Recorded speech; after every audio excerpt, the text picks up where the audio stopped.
गजब की सरकार है। जो करती है वो होता नहीं है और जो होता है वो दिखता नहीं है। सब गोलमाल है, बात बात पर झोल है। इतनी तिकड़म लगाती है सरकार कि मानो देश नहीं बल्कि शतरंज खेल रही हो।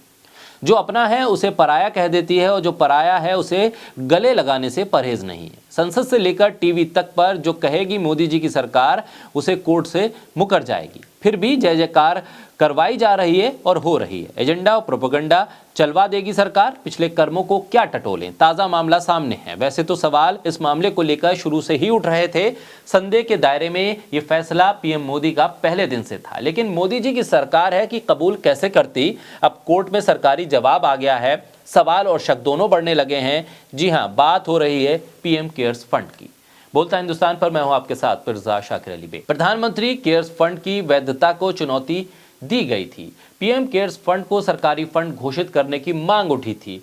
तो सितंबर 2022 में हाईकोर्ट ने मोदी सरकार से कहा था कि हलफनामा दाखिल करें, जिस पर प्रधानमंत्री कार्यालय की तरफ से 1 पेज का हलफनामा दाखिल करके पीछा छुड़वाया गया, जिस पर कोर्ट नाराज हुआ और सारा का सारा चिट्ठा मंगवा लिया।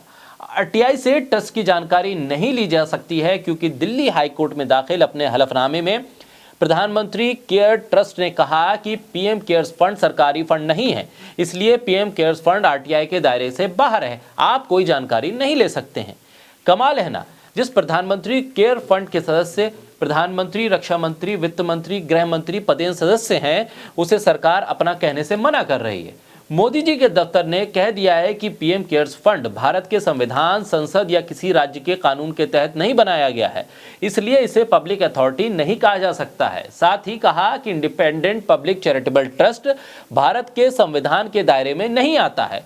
ट्रस्ट को ना तो सरकार या किसी सरकारी संस्था ने बनाया है और ना ही कोई इसे फंड देता है और ना ही उस पर कोई कंट्रोल है। पीएमओ ने जो हलफनामा दिया था उसमें कहा था कि ट्रस्ट का फंड सरकार का फंड नहीं है और ना ही इसकी राशि भारत के कंसोलिडेटेड फंड में जाती है। जिस ट्रस्ट की वेबसाइट खुद ये बता रही हो कि सरकार से उसका नाता क्या है, उसे अपनाने से आखिर क्यों मुकर रहा है पीएमओ।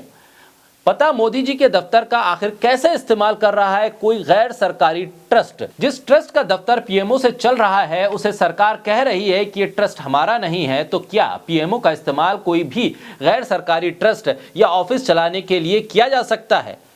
क्या को स्पेस वर्क के तौर पे पीएमओ का इस्तेमाल हो रहा है? क्या पीएमओ को किराए पर दिया जा रहा है किसी भी ट्रस्ट के दफ्तर खोलने के लिए, क्या ऑफिस खोलने के लिए? भारत सरकार की आधिकारिक 3 शेरों वाली मोहर का इस्तेमाल आखिर कैसे कोई गैर सरकारी ट्रस्ट या संस्था कर सकती है? प्रधानमंत्री के फोटो को फंड जुटाने के लिए आखिर कैसे कोई गैर सरकारी संस्था इस्तेमाल कर सकती है? फिर किसके कहने पर, आखिर किस अधिकार के साथ, किस कानून के तहत सरकारी कर्मचारियों की तनख्वाह काटकर इस गैर सरकारी प्रधानमंत्री केयर्स फंड में डाल दी गई? एक गैर सरकारी ट्रस्ट को इतनी छूट कैसे मिल गई जब पीएम केयर्स फंड निजी क्षेत्र का है, सरकार का इस पर कोई नियंत्रण ही नहीं है, सरकार से इसका कोई मतलब नहीं है, तब बिना सरकारी कर्मचारियों की इजाजत के तनख्वाह से पैसे कैसे काट लिए गए? क्या ये गैर कानूनी नहीं है? क्या ये मौलिक अधिकारों का हनन नहीं है? देश में प्रधानमंत्री राहत कोष पहले से मौजूद होने के बाद भी एक प्राइवेट ट्रस्ट को क्यों प्रमोट किया प्रधानमंत्री मोदी ने?